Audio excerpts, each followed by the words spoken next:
प्यारे बच्चों, कक्षा 6 में आज हम अध्याय 12 अनुपात और समानुपात से संबंधित वस्तुनिष्ठ प्रश्नों को देखेंगे। देखिए प्रश्न नंबर 1 में क्या कह रखा है कि दो राशियों की तुलना तभी की जा सकती है जब वे दोनों एक ही इकाई में हों। 90 सेंटीमीटर और 1.2 मीटर में क्या अनुपात होगा। देखिए इसने प्रश्न में पहले ही लिख रखा है कि जब वो राशियां एक ही इकाई में होंगी तब ही हम उनकी तुलना कर सकते हैं, उनको अनुपात के रूप में लिख सकते हैं। अब पहली इकाई हमें देखिए 90 सेंटीमीटर, ये सेंटीमीटर में दे रखी है, और दूसरी 1.2 मीटर। सबसे पहले तो हमें करना क्या है कि जो हमें ये इकाइयाँ दे रखी हैं 90 सेंटीमीटर और 1.2 मीटर, इनको समान करना है। अब 90 सेंटीमीटर तो 90 सेंटीमीटर हो गई हमारे पास, हम इस मीटर को सेंटीमीटर में बदल देंगे। 1.2 मीटर में कितने सेंटीमीटर होंगे, पहले हम वो बना लेते हैं। 1.2 मीटर में कितने सेंटीमीटर होंगे, हम इसको यदि 100 से गुणा करें, क्योंकि 1 मीटर में 100 सेंटीमीटर होते हैं, तो 1.2 मीटर में 120 सेंटीमीटर हमारे पास हो जाएंगे। अब देखिए इकाइयाँ समान हो गई, 90 सेंटीमीटर और 120 सेंटीमीटर। अब इनका अनुपात हम लिख लेते हैं। देखिए 90 अनुपात 120, ठीक है। यहाँ 10 से ये दोनों कट गए हैं और यहाँ 3 पे 3 3 9 और 3 चौके 12 पे ये पूरा कट रहे हैं, तो हमारे पास इसका अनुपात क्या आ गया, 3:4। तो इन दोनों राशियों में जो अनुपात हुआ है वो 3:4 हुआ है, अर्थात जो हमारा बी ऑप्शन है वो सही है, ठीक है। प्रश्न नंबर 2 को देखते हैं। प्रश्न नंबर 2 में 7/9 और यहाँ ये समता का निशान है, यहाँ पे 7/9 बराबर 21/27 बराबर, इसकी जगह हमारे पास क्या आएगा कि ये जो हैं संख्याएं समान अनुपात में हो जाएं, सभी के अनुपात समान हो जाएं। अब यहाँ से देखिए, जैसे 7 को किससे गुणा करेंगे, हम 3 से यदि गुणा करेंगे तो 21 आता है। उसी प्रकार 9 को भी किससे गुणा करेंगे, 3 से गुणा करने पर 27 आएगा। अब यहाँ से देखें 9 को हम किससे गुणा करें कि 63 आए। ध्यान से देखिए किससे गुणा करेंगे, 7 से करेंगे, बिल्कुल सही कहा। तो 7 को भी उसी संख्या से गुणा करना पड़ेगा, तो यहाँ पे हमारे पास ये संख्या आ जाएगी। अर्थात किससे गुणा करना पड़ेगा, 7 से गुणा करना पड़ेगा। तो 7 को 7 से गुणा करेंगे, हमारे पास क्या आंसर आ जाएगा, 49 उत्तर आ जाएगा। बिल्कुल सही कहा, तो इसका उत्तर हमारे पास 49 होगा। इसकी जगह यदि यहाँ पे हम 49 लिखेंगे, 49/63, तो वो 7/9 के समान होगा।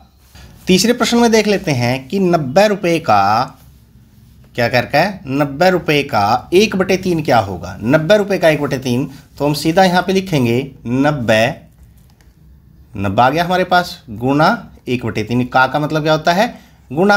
और रुपये राशि दे रखी है वो बाद में हम लिख लेंगे इसको, ठीक है ना। ये रुपये राशि दे रखी है तो यहाँ कितने पे कट जाएगा, 3 एकम 3, और यहाँ पे 30 पे कट जाएगा। और आंसर लिखेंगे 30 को 1 से गुणा करके हमारे पास कितना हो जाएगा, 30, अर्थात 30 आ गया। और इकाई हमारे पास क्या थी, रुपयों में, तो हमारे पास जो ऑप्शन क है वो इसका सही उत्तर है कि 90 रुपये का 1/3 क्या होगा, 30 रुपये होगा। प्रश्न नंबर 4 को देखिए कि 5/7 बराबर है -21, अर्थात यहाँ अंश की जगह क्या आएगा कि ये दोनों जो अनुपात हैं वो समान हो जाएं। अब वही है कि हम हर को देख लेते हैं, हर में कितने से गुणा या भाग करने पर, गुणा करने पर ही आ रहा है ना, 3 से गुणा करने पर 21 आ रहा है। तो ऊपर भी यदि हम 3 से गुणा करेंगे अंश के साथ, तो हमारे पास कितना आ जाएगा, ये 5 × 15 आएगा। तो जो इसका ग ऑप्शन है 15 है वो सही उत्तर है। प्रश्न नंबर 5 में देखिए निम्न में से कौन सा सही विकल्प है। अब सही विकल्प दिखने के लिए देखो समानुपात दे रखे हैं, यहाँ पे 2:3 है, यहाँ पे 4:6 है। इसको सरलतम रूप में लिख लेते हैं। 2 पे कट जाएगा ये 2, 2 दूनी 4, और ये 2 पे कितने पे कटेगा, 3 पे, अर्थात इसका अनुपात क्या हो गया, 2:3। यहाँ भी 2:3 है, यहाँ भी 2:3 है, तो ये सही उत्तर हमारे पास आ गया कि ये दे रखा है। आगे देख लेते हैं, ये 3:2 है, इसको देखेंगे 2 अनुपात, ये कितने पे कटेगा, 2 दूनी 4, 2 3 6, ये 3 पे कट रहा है। ये 3:2 है, ये 2:3, तो ये भी सही नहीं है हमारे पास। इसमें बीच में ये डै दे रखा है, इसका वैसे ही उलझाने के लिए ये दे रखा है, तो ये तो हो ही नहीं सकता। और हमारे पास एक पहला आ गया, तो इनमें से कोई नहीं भी ऑप्शन नहीं है, तो इसका क्या उत्तर है वो सही है।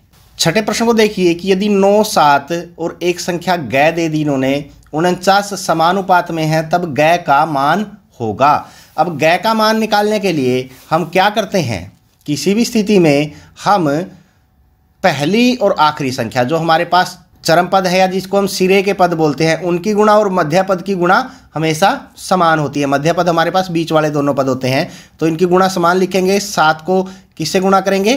गै से गुणा करेंगे, तो 7 गै हमारे पास हो जाएगा। और इधर किधर गुणा करना पड़ेगा? 9 को 49 के साथ गुणा करना पड़ेगा। 9 को 49 के साथ गुणा कीजिए। अब ये संख्या जो हमारे पास आ गई, यहाँ से जब हम गै का मान निकाल लेंगे वो क्या हो जाएगा हमारे पास? 9 गुणा 49 बटे यहाँ पे ये 7 आ जाएगा। ठीक है, तो 7 से काट देंगे इसके, 7 एकम 7, 7 सती 49 और ऊपर बच गया 9 और 7, 9 सते कितने हो गया? 63। तो 63 इसका सही उत्तर है। यहाँ समानुपात करने के लिए कितनी संख्या आएगी? 63 आएगी। ठीक है प्यारे बच्चों, अब प्रश्न नंबर 7 को देखते हैं कि 32 मीटर और 72 मीटर में अनुपात होगा। इकाई बराबर दे रखी है, दोनों मीटरों में दे रखी है, तो हम सीधा लिख लेंगे 32 अनुपात 72। 32 और 72 का अनुपात ये कितने पे कटेंगे? 8 पे कट जाएंगे। 8 चौके 32 और ये 8 नी में 72, तो इसका अनुपात हमारे पास कितना आ गया? 4:9, जो हमारे पास ख ऑप्शन में है, तो इसका ख ऑप्शन सही उत्तर है।